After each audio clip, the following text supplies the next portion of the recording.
So who is your favourite? Cuthbert Lilly, Daisy Dare, or maybe you'd just rather kick back and read a real comic book instead?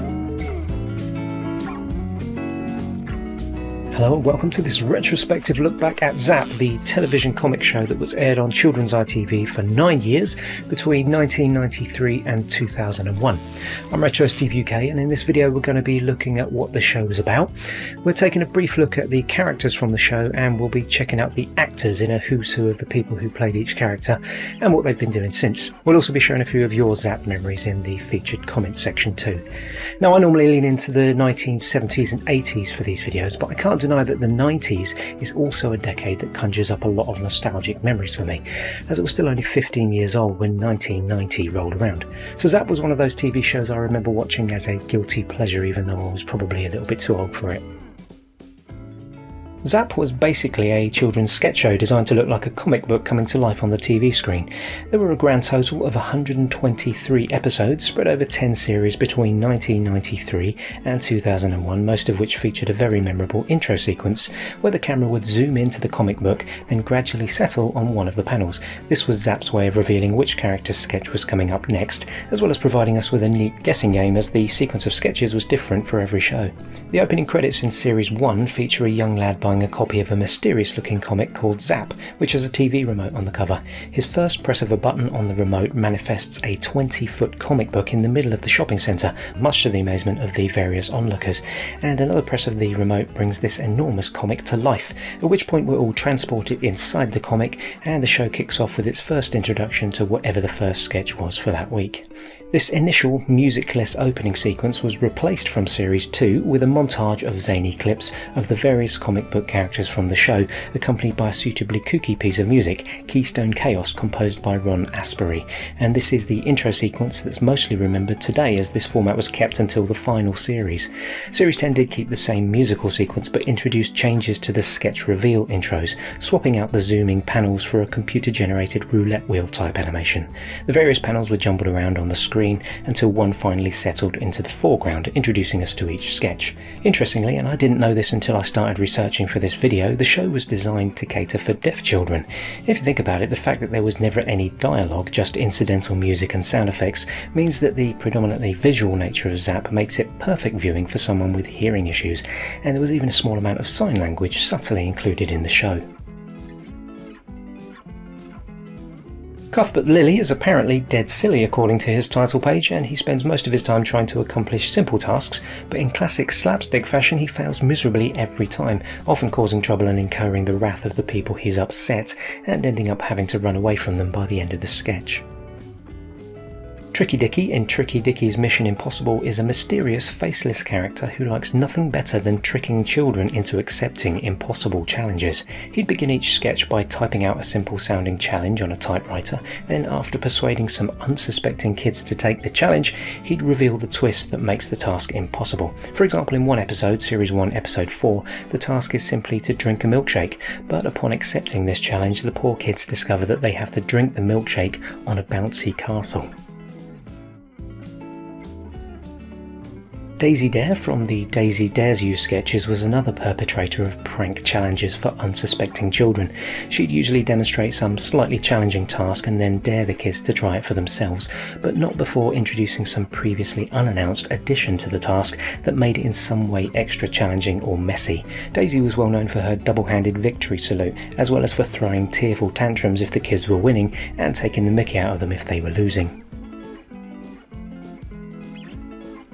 The Handymen were a pair of disembodied hands portrayed as performing on a stage in a theatre filled with similarly disembodied hands. In what looked like different coloured kitchen gloves, they performed tricks and stunts to entertain the audience and perform them in a way that could teach the viewers how to do the same at home. The name of the trick was displayed on screen at the start of each sketch to give some clue as to what to expect, and the sketch would end at the successful completion of the trick with rapturous applause from the theatre audience.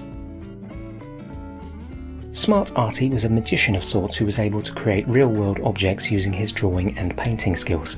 His scenes would follow a narrative throughout the sketch as he came up with different ways of drawing and painting his way out of a particular problem, with most of his efforts failing in one way or another, and the sketches ending in some kind of unexpected slapstick twist. Minnie, the mini magician, was a magician in training with an L plate hung around her neck to signify her learner status. Despite her best efforts, she always managed to mess up her tricks. Things would often start out quite well as she began to conjure, but chaos would inevitably ensue as her attempts to fix her errors with more magic ended up leading her from one disaster to another. The last of the segments to mention here was the less regular puzzle page, which sometimes filled a gap between other sketches. The intro cards for these used different graphics at different times, but most commonly was an animated red question mark, and the puzzles were of the kind you could solve without a pen and paper due to the fact that they were on the telly, of course. So for example, in one of the episodes we were shown a close-up of an object and then asked, "What's this?" After about 10 seconds the picture zoomed out to reveal the answer.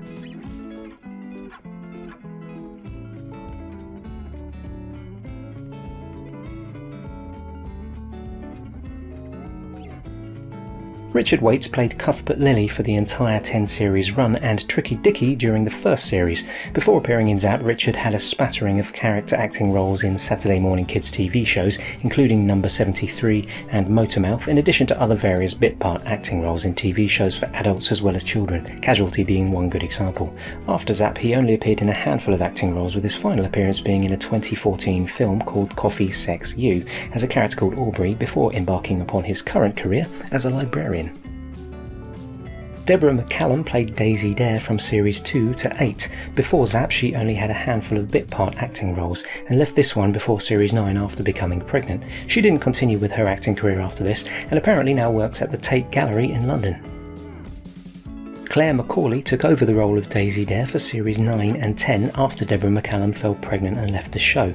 I had trouble finding any reliable information about Claire, and there's only one acting credit to her name, which is ZZZap. There is however a Claire Macaulay who started the Scottish Action for Refugees charity over a decade ago, and she looks a bit like her, but I'm not 100% sure, so I'll let you decide for yourself with side-by-side pictures here, and let me know in the comments if you have any more reliable information about this. Sarah Pickthall provided the hands for the Handymen sketches for the entire run of 10 series. She only has one other acting credit for one episode of Saturday morning children's TV show What's Up Doc in 1993. You'll find her now working as a transitional coach, consultant and inclusion specialist, as detailed in her work and personal blog, sarahpickthall.com, which is where this picture of her was clipped from. Neil Buchanan needs no introduction, I'm sure, and he played Smart Arty from Series 1 to 7. He was involved in a lot of children's TV shows over the years, and often in roles relating to arts and crafts. He got his first big break in 1982 on the kids show Number 73, and he shot to celebrity fame after that. Since then, his career has involved working as a TV presenter on and off, a TV producer and consultant, a musician, and of course as an artist. Sophie Aldred, obviously famous for her role in Doctor Who as Ace from 1987 to 89, played Minnie Magic during the last 3 series of ZZZap. She's had a prolific acting career spanning nearly 40 years and is still working now in 2026 as an actor, voice artist and author. I reached out on social media for your thoughts about ZZZap, your memories and such, and a handful of people responded to this one, so here's what some of you had to say. From the community post section of my YouTube channel, Levi McGlinchey lists the things he loves about ZZZap: mime, magic, Mr. Beanery, Boccherini, who I had to look up, he's an Italian composer, and Levi's first crush, who I assume was one of the 2 actresses who played Daisy Dare. Levi also throws out some love for the incredible comic book cover intro, and for Neil Buchanan, who was absolutely on fire. Mike Wicker remembers ZZZap and being terrified by the Handymen, disembodied hands dressed only in mismatched marigold gloves, and Mike apparently found disembodied anything terrifying, like for example the head from Art Attack. Alan Pryor thought ZZZap was a weird show and isn't quite sure what age range it was aimed at, maybe 10 to 12 year olds.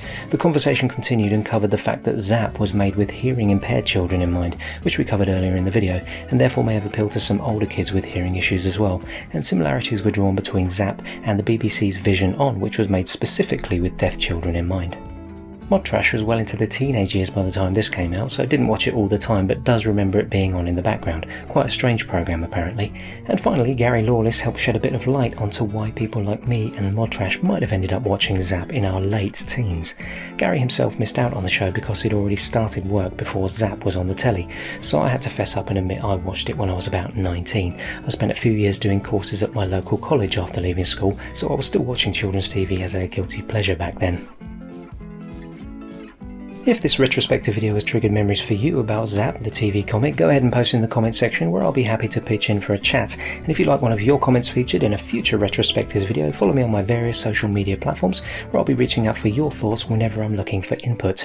That just leaves me to finish up now by thanking everyone who submitted comments for this video, to thank you for liking and subscribing, and of course to thank you all for watching Retrospectives.